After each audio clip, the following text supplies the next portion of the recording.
سلام بچه‌ها، ما امروز اومدیم باغ موزه هرندی که یکی از مالکان قدیمی کرمان بوده و یه آدم ثروتمند بوده که الان تبدیل به موزه باستان شناسی شده و موزه ساز که من در مورد سیمرغ و علائم و نشونه هایی که توی آثار باستانیه و حتی توی قالیچه ها و قالی ها میخوام اینجا تحقیق کنم. بریم که شما را هم همراه کنم و ببینیم که این آثار تاریخی چیا هستن، مال چه سده هایی بودن و آیا سیمرغ از کجا شکل گرفته و بالها چه نمادهایی هستن. بریم که داشته باشیم.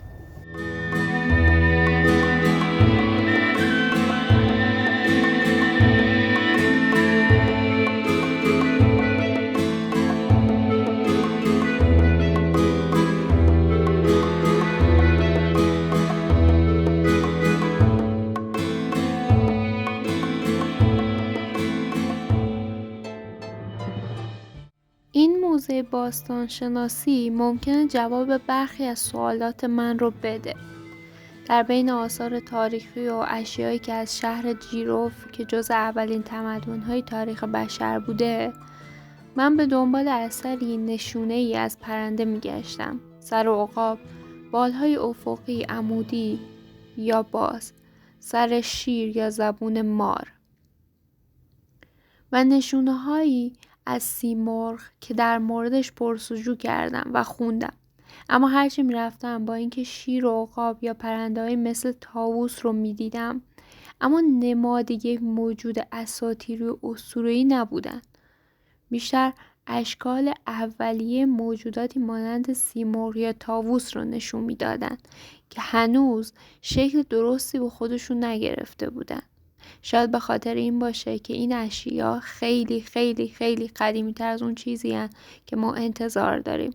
حتی قدیمی تر از عصر ساسانیان یا عصر اشکانی.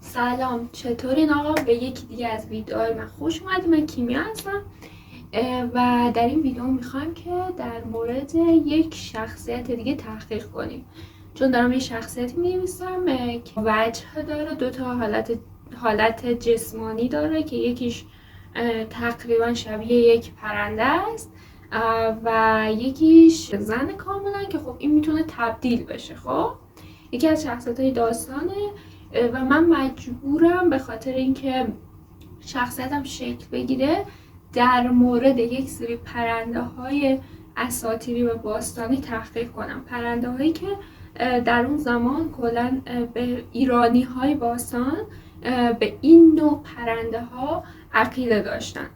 یکی از بارزترینشون که احتمالا شما هم در موردش خیلی شنیدین و میدونین سیمرغه. من چند تا مقاله در موردش خوندم، اما به خاطر اینکه شکل دقیقش رو بفهمیم رفتم یه موزه. اول ویدیو دیدین خیلی نتونستم اصلا اون چیزی که میخوام و ببینم، چون فکر کنم اون چیزی که ما اول ویدیو دیدیم برمیگرده به دوره‌های اول شکل‌گیری مفرق یا همون فلز. خیلی دیگه قدیمیه و هنوز اسطوره‌های مثل سیمرغ و اینا شکل نگرفته بوده، اما یه حاله هایی ازش رو دیدیم، مثل اون سر سگ مانندی که وجود داشت و زبونش رو برده بود بیرون، چون سیمرغ یه سری ویژگی های خاص داره و من میخوام اون ویژگی ها رو به شما بگم و بریم داخل فرش های ایرانی، طرح هایی که توی ایران هست دنبالش بگردیم. برای این کار دوباره به موزه برگردیم و این دفعه بخش کتابخونه‌اش و طرح فرش‌های قدیمی رو یه نگاه بندازیم. سر همین قضیه کتاب مرجع فرش و طراحی‌های عجیب و غریب اونا رو گرفتم. یه کتاب که طرح کامل از پرنده ها رو ارائه میداد و میتونستم سیمرغ رو بین اونا ببینم. این سیمرغی که شما در تصاویر میبینید و یک پرنده پویا که در سرتاسر فرش ها طراحی شده بیشتر به سیمرغ اصل صفوی شباهت میده، چون به صورت کلی 2 تا سیمرغ داریم. یکی سیمرغ اصل ساسانی که حالتی ایستا و نشسته داره، بیانگر ابهت اسطوره‌ای. در اصل صفوی بیشتر نماد تحرک و پویایی، تکامل و قداست که داستان عطار و دیدگاه اون به همون اعصار برمیگرده. در فرش‌ها این پویایی بیشتر دیده میشه.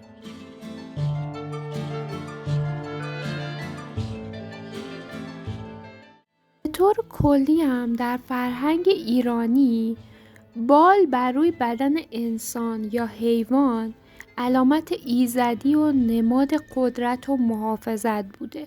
یه جورایی انتقال دهنده وحی و سروش و نماینده عقل کل هم شناخته می شد که هم در زمانهای قدیمتر مثل زمان ساسانی این عقیده وجود داشته و هم در اعصار صفوی.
خب حالا برای این که با سیمرغ عصر ساسانی هم آشنا بشیم دنبال آثار تاریخی گشتم که در موزه‌های دیگر کشورها پراکنده شده، مثل موزه ارمیتاژ روسیه که خیلی رنگی و خوشگلم هست.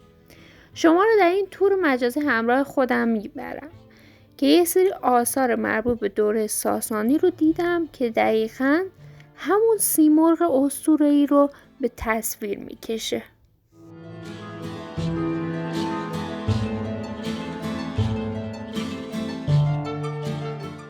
تا اینجای کار با نماد سیمرغ و کلا این پرنده اساطیری، اینکه چه عقایدی در موردش داشتن آدم اون زمان و چه شکل‌هایی براش چه ارزشی قائل بودن که اینقدر براش ارزش قائل بودن و اونا یکی از پرنده های بهشتیشون میدونستن. حالا اون زمانی که دین اسلام میاد و قبلش یه نمادیه که پرنده خیلی بزرگ و خوب بوده، یه الهه، مثل یه الهه براشون بوده اون زمان میدونستن. و من به این نتیجه میرسم که ترکیب این ویژگی ها منو بیشتر به سمت سیمرغ ساسانی میبره، چون تمام طرح‌های فرشام که خب بیشتر بعد از دوره اسلامی مخصوصا هست، بیشتر سیمرغ متحرک و عصر اسلامی و اسلیمی رو نشون میده که من با اون سیمرغ خیلی کار ندارم. به نظرم اون خیلی زرق و برق داره، خب که از چین اومده و یه تقلیدی از نمادهای چینی هم هست. اما سیمرغ عصر ساسانی به نظرم ابهتش خیلی بیشتره و یه حالت سنگین‌تری داره با اون کله شیر و زبون دراز و اینا، و من حس میکنم که ویژگی‌های اونو بیشتر دوست دارم، بالهاشو و اقتدارشو و ایستاییشو خیلی خیلی خیلی بیشتر دوست دارم و احتمال زیاد همون رو برای شخصیتم انتخاب میکنم. بچه اگر این ویدیو رو دوست دارین، این نوع ویدیو رو حتما لایک کنین، کامنت یادتون نره، پیشنهادی در مورد تحقیقات من دارین، من کلا این تحقیقات رو دوستم با شما به اشتراک بذارم. اون دفعه خیلی از دوستان گفتن که پایان بازی داشت و چرا اون ویدیو تو در جستجوی کلی و پایانش بسته نبود و اینا. من دوست داشتم این دفعه با خودم فکر کردم، دیدم که آره کار بهتریه که پایانشو خودم صحبت کنم و پایان بسته باشه. با خاطر همین موضوع این ویدیو رو اینجوری تموم میکنم که دیگه مثل فیلم های اصغر فرهادی نشه، کلا پایان بسته باشه. پس نظراتتون به من بدین و تقریبا شخصیت من اون چیز تو ذهنم بود شکل و احتمالا اسم شخصیت من سیندخت باشه، چون یکی از اسامی سیمرغه که فکر کنم سین میشه همون شاهین، نماد شاهینه. و خب دیگه همین دیگه، بریم که تا ویدیو بعدی شخصیت بعدی و اینکه من کجا قراره برم. خیلی دوست دارم در تحقیقاتم شما رو همراه کنم. فعلا خداحافظ.